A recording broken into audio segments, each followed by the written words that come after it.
பிஸ்மில்லாஹிர் ரஹ்மானிர் ரஹீம். சூரத்துன் நாஸ் பொருளுடன் சொல்லுக்கு சொல் பார்க்க போகிறோம். குல் அஊது பி ரப்பின் நாஸ். குல் நபியே கூறுங்கள், அஊது நான் பாதுகாவல் தேடுகிறேன், பி ரப்பின் நாஸ் மனிதர்களின் இரட்சகனிடம்.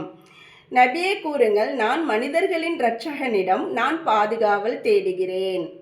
மலிக்கின் நாஸ் இலாஹின் நாஸ். மலிக்கின் நாஸ் அப்படின்னா நாஸ் மக்கள், அரசன் மனிதர்களின் அரசன். இலாஹின் நாஸ் மனிதர்களின், இலாஹ்னா வணக்கத்திற்குரியவன், மனிதர்களின் அரசன் மனிதர்களின் வணக்கத்திற்குரியவன். மின் ஷர்ரில் வஸ்வாசில் ஹன்னாஸ். மின் ஷர்ரி தீங்கிலிருந்து, வஸ்வாஸ் ஊசலாட்டங்களை போடக்கூடியவன், அல் ஹன்னாஸ் பின்னால் ஒதுங்கி கொள்ளக்கூடியவன், ஊசலாட்டங்களை போடக்கூடிய பின்னால் ஒதுங்கி கொள்ளக்கூடியவனின் தீங்கிலிருந்து.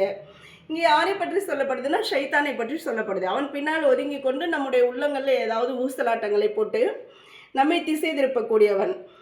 அல்லதி யு வஸ்விசு ஃபீ சுதூரின் நாஸ். அல்லதி அவன், யு வஸ்விசு ஊசலாட்டத்தை போடுகிறான், ஃபீ சுதூர் உள்ளங்களில், நாஸ் மக்களின், அவன் மக்களின் உள்ளங்களில் ஊசலாட்டத்தை போடுகிறான்.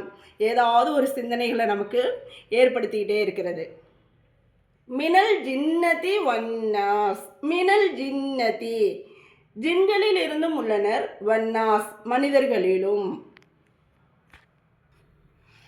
அவர்கள் ஜின்களிலும் மனிதர்களிலும் உள்ளனர். அல்லாஹ் இந்த சூரத்துன் நாஸ்ல நமக்கு துவா செய்ய கற்றுக் கொடுக்கிறான், பாதுகாவல் தேட கற்றுக் கொடுக்கிறான். இந்த ஒவ்வொரு விஷயங்களிலிருந்தும், இந்த தீங்கிலிருந்தும் அல்லாஹிடம் எப்படி பாதுகாப்பு தேட வேண்டும் அப்படின்றத நபிக்கு அல்லாஹ் கற்றுக் கொடுக்கிறான். நம்முடைய வழிமுறையும் அதுதான். நம்ம அதை பின்பற்றி தான் என்ன செய்யணும், அல்லாஹிடத்தில் நம்ம பாதுகாப்பு தேடணும். இன்ஷா அல்லாஹ். அஸ்ஸலாமு அலைக்கும் வரஹ்மத்துல்லாஹி வபரகாத்துஹு.